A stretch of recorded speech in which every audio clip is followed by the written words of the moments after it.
This is my go-to carnivore and keto pizza crust. It's super quick, easy, and most of all delicious. Now I'm using the tenderloin off a rotisserie chicken, but you can use whatever chicken you want. And you're gonna simply shred this chicken up. And yes, it's important to shred it. And while you could use chopped chicken or chicken in a can, this is definitely the best method for a successful outcome. Now if you're wondering why I use shredded chicken instead of canned or say chopped, notice the small pockets that are formed as I spread this shredded chicken across the pan. These pockets are essential, as you'll see here in a minute. Now if you're making a keto pizza, you can easily use a seasoning like this, or decide to make one on your own, or in my case, make one of my favorites, a buffalo chicken pizza. We're gonna place this on our stove, or in my case, on my hot plate, and set it to medium high. Since we're making a buffalo chicken pizza in this video, I'm using Colby Jack. I find it works best for this pizza. Now you wanna add a thin layer of cheese over your shredded chicken. Then I like to carefully spread it out. And use caution if you do this, the pan is hot. Now you can use a lid to speed the process up. We'll be using one in a minute. Now, as this cheese melts, you can go ahead and take your spatula and form the edges of your pizza,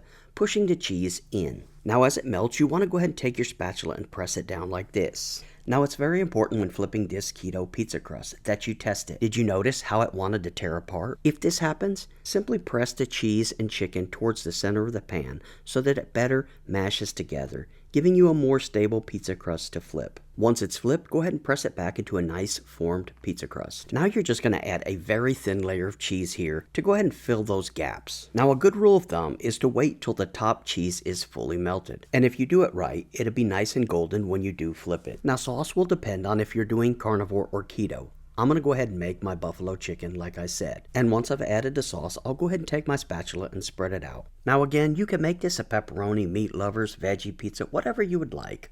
I'm just making a buffalo chicken.